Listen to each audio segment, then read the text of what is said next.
Another major domino has fallen in the world of college sports because Clemson has filed a lawsuit against the ACC. They're seeking to nullify the $140 million exit fee and officially challenging the grant of rights that run through 2036. And this follows a lawsuit that was filed in January by Florida State, and then the ACC came back with countersuit, so on and so forth. So now we've got 3 active lawsuits all involving the ACC as a conference, and they're all filed in 3 different states. So it seems like a big mess here, but we'll sift through all of this. Jake, I want to start with you, just your initial reaction off of this move. You know, I've been pro-expansion and pro-realignment, and I welcome change. And yet, to me, first off, this is going to happen. It's a matter of when, not if. And there's part of me that does feel sad because I think once this is confirmed, we can officially say at that point that the old is now dead and we are welcoming in the new. We're living through that transition anyways.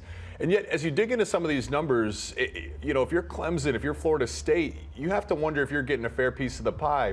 So last year, in terms of ACC's total views, 60% of the regular season views for the entire conference came from Notre Dame, Florida State, or Clemson. Those 3 teams dominated coverage when big networks bidded on them. So 69% of ACC games that were bought by big networks came from Notre Dame, Florida State, and Clemson. So this is just the nature of the business with where things are at. You know, Florida State, as costly as that $147 million is, and it seems like it's being speculated this could cost upwards of near $600 million when it's all said and done.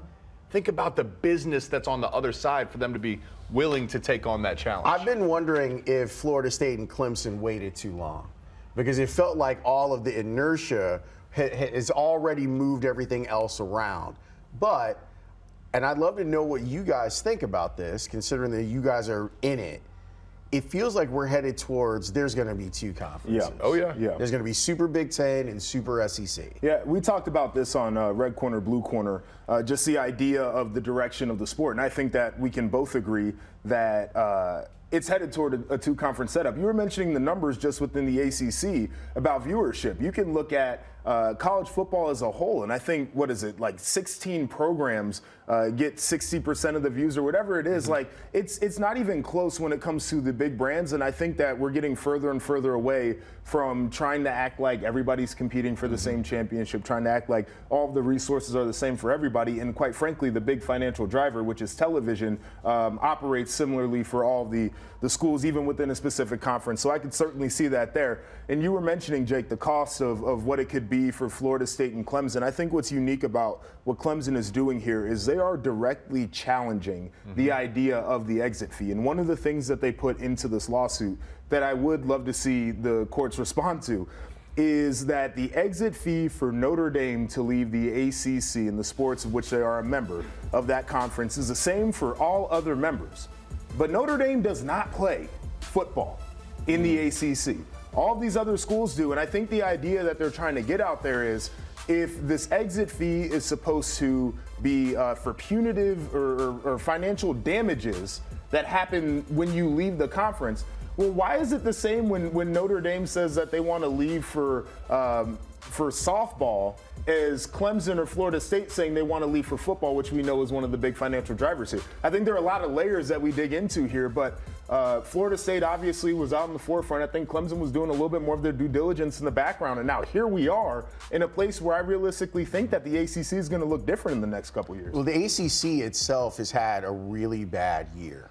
Like, between teams wanting to leave it, Florida State being left out of the CFP, this has been quite the struggle for Dr. Jim Phillips trying to hold all of this stuff together. And I don't know how you do it at this point.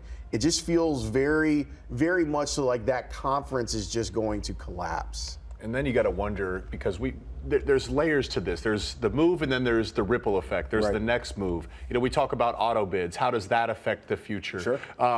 You know, you brought up a point where it's not just Notre Dame, Florida State, Clemson that are dominating the viewership in the ACC. It's a few brands dominating the viewership across college football, because a big concern, a counter argument to this is, hey, we want to avoid, you know, going to a place where it's the haves and the have-nots.